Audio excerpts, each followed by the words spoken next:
Does your joint pain feel worse after certain meals? It's not just a coincidence, and what you're eating could be fueling the fire.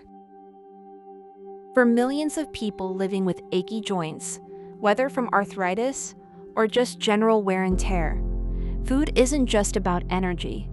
It can be a powerful ally or a sneaky enemy, quietly adding to your daily discomfort. Today, we're pulling back the curtain on some common foods that might be turning up the volume on your joint pain, and we'll talk about simple changes you can make to feel better.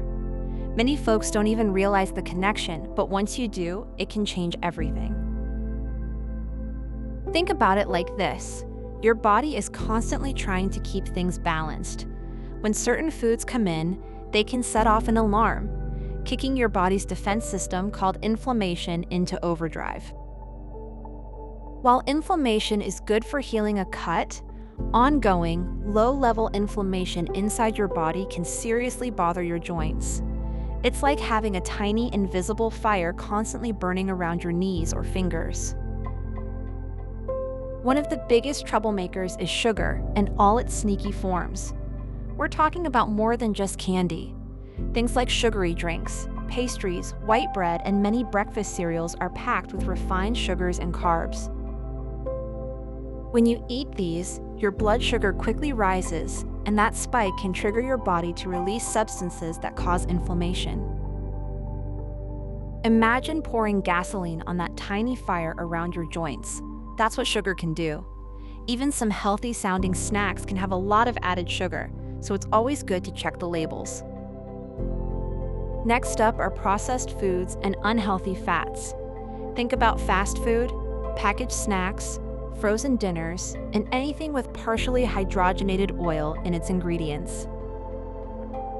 These often contain trans fats and other unhealthy fats, along with artificial additives, which are notorious for sparking inflammation.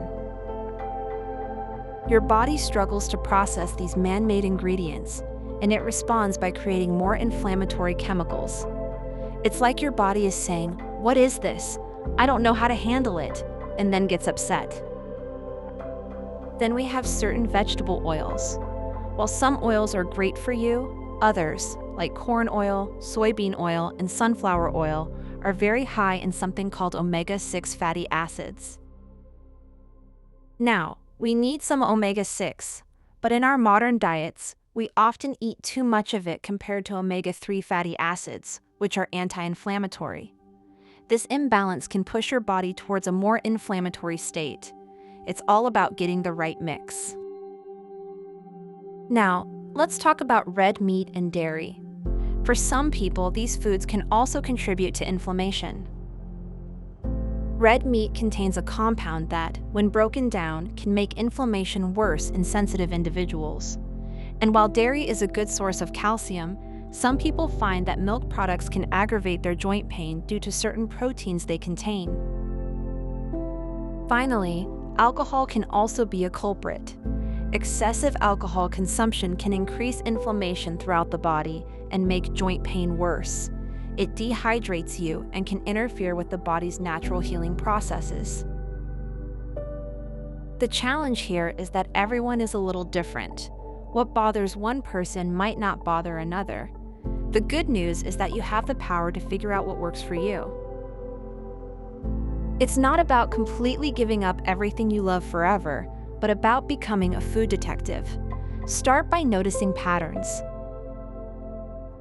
If your knees scream after a dessert-heavy meal, that's a clue.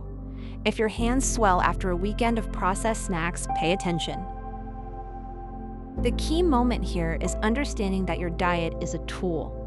Instead of just treating the symptoms, you can use food to tackle the root cause of some of your discomfort. By choosing foods that calm inflammation rather than stir it up, you can take a big step towards feeling better. It's about empowering yourself with knowledge. So, to recap, keep an eye on added sugars, refined carbs, processed foods with unhealthy fats, and some common vegetable oils. For some, red meat, dairy, and alcohol might also be contributing factors. Start by making small, simple swaps. Choose whole foods over processed ones and listen to your body. It's giving you clues all the time. Want to discover which foods can actually heal your joints? Click this video right here to learn more. Thank you for watching.